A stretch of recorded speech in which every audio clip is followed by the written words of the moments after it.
In this lesson, Ibn al-Qayyim, explained by a Sheikh Abdurrazzaq al-Badr, warns against a very common mistake, thinking that the secret of dua lies only in certain phrases, while forgetting the state of the heart, sincerity, and the real causes that accompany the supplication.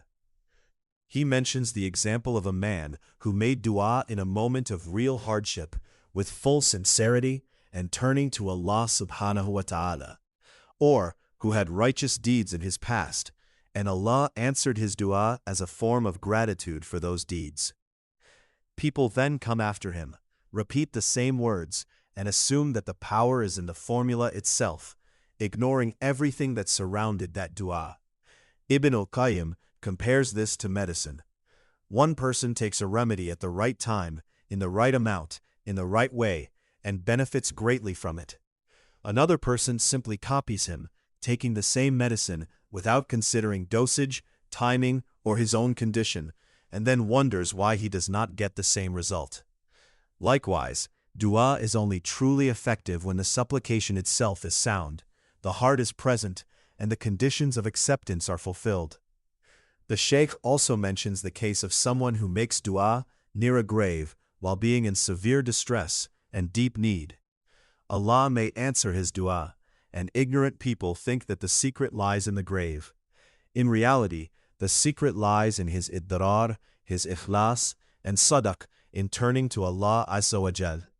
And had he made the same dua with the same sincerity in a masjid, it would have been better and more beloved to Allah. Then a Sheikh Abdurrazzaq al-Badr quotes Shaykh al-Islam Ibn Taymiyyah about people who make dua with supplications that contain transgression or even shirk. If some of what they want happens, they mistakenly believe that this proves their action is correct. In fact, this can be a form of istidraj, a gradual leading astray, and the true standard is always the Quran and the Sunnah, not personal stories or coincidences. A well-known question is then addressed. If everything is already written in the Qadr, what is the point of making dua? Ibn al-Qayyim explains that some people were misled by this doubt and abandoned dua, saying that whatever is decreed will happen whether we make dua or not.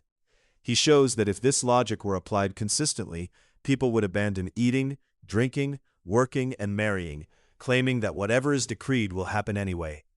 Yet even animals instinctively take the means that sustain their lives.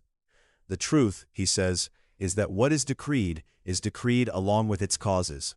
Provision is decreed with its means, healing with its means, children with their means. And likewise, some matters are not decreed except through dua. Dua itself is part of the Qadr, and the results that follow it are also part of the Qadr. As the saying goes, لا يرد القدر إلا الدعاء, and pushing away a decree with dua is in fact replacing one qadr by another qadr. Ibn al-Qayyim affirms that dua is one of the strongest causes for attaining what is good and repelling what is harmful when its conditions and etiquettes are observed. He mentions the statement of Umar bin al-Khattab radiyallahu anhu, "I do not worry about the answer, but I worry about the dua. When I am inspired to make dua, I know that the answer comes with it," relying on Allah's words, "Id'uni astajib lakum." The Shaykh concludes by explaining that being inspired and motivated to make dua is itself a sign of al-khair and tawfiq from Allah.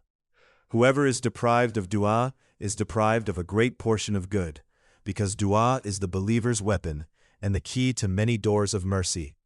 Whoever feels his heart drawn towards calling upon Allah Azza wa Jal should be happy, increase in dua, and know that all good lies in seeking Allah's pleasure and staying away from what brings His anger.